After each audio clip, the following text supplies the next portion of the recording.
السلام عليكم شباب، فينما كنتم مرحبا بكم. اليوم عندنا هاد الغسالة سومي اوتوماتيك. كيف ما كتشوفوا معنا، هذه المشكل ديالها هو انها ما كتنشفش، يعني كتصبن ولكن ما كتنشف. شوفوا اخوان، الناس اللي كتقول لك نقي الغسالة ديالي، شوفوا شنو لقينا فيها من الداخل، شوف كيفاش لقينا. يعني داك الشيء راه كيبقى يترسب، كيبقى يدخل لداخل، يعني كيلصق لينا لداخل. يعني راه انت كتنقيها من الفوق من برا، ولكن راه من الداخل يعني كتكون تحت من ديك الشبكة، كتكون تحت من هادي. يعني هادي راه كتكون هاديك كتكون ضيفة اللي كتكون الفوق، ولكن راه من التحت راه كيبقى يترسب لينا داك الوسخ. كيف ما كتشوفوا معنا، شوف شحال ديال الاوساخ لقيناها من الاخوان. يعني هذا شوفوا مع المدة، يعني هذه واحد 4 سنين تقريبا اللي ضاربة. يعني هذيك 4 سنين كامل ما عمرها تحلت، اول مرة 4 سنين وهي كتجمع علينا في الاوساخ. شوف شحال لقينا فيها ديال الوسخ هاد. يعني انا بزاف، يعني هاد الشيء راه هو اللي كيخلي ان الحوايج كيبقاو مسخين وكيبقاو عاطي الريحه. يعني انا واخا نصبنهم كتبقى فيهم هذيك الريحه ديال الوسخ.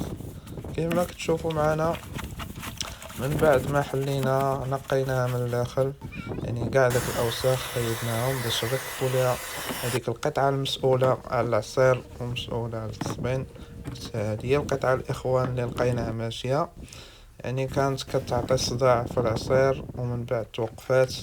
بعد الإخوان نركبو المحرك ديالنا، كما كتشوفو معنا نركبو الكروة ونبداو نمونطيو فيها بشوية بشوية. لذلك الإخوان، هاد الغسالات لابد يعني نحاولو على الأقل كل 6 شهور نديرو لها واحد النيطواياج من الداخل. يعني ما قدرش انا ندير لها نحلها، نديها لعند شي حرفي يحلها وينقيها من الداخل، يدير لها واحد نيطواياج، باش هكا كتبقى الغسالة نظيفة من الداخل. واخا نخلي فيها الحوايج ما كيعطيوش ديك الريحة وكيتصبنوا مزيان. كيف ما كتشوفوا هاد الشبكة حتى هي لقيتها مسخة، حتى هي لقيتها من الجناب مسخة. يعني من الداخل راك تنقيها، ولكن راه من برا ما عندكش شي حل. الحل هو انها تحل هكا وتنقى. هذه هي الطريقة، من غير هاد الطريقة راه ما كاين حتى شي طريقة أخرى. كيف ما كتشوفوا، هذه هي البلاصة اللي كتبان لكم نتوما، ولكن راه من برا كتكون مكرس. ما كتشوفوا نبداو نرجعو المسائل، نبداو المونتاج. عندها غير هاد الكوش اللي باغي الطريقة كيفاش راه غنحاول ندير واحد الفيديو خاص.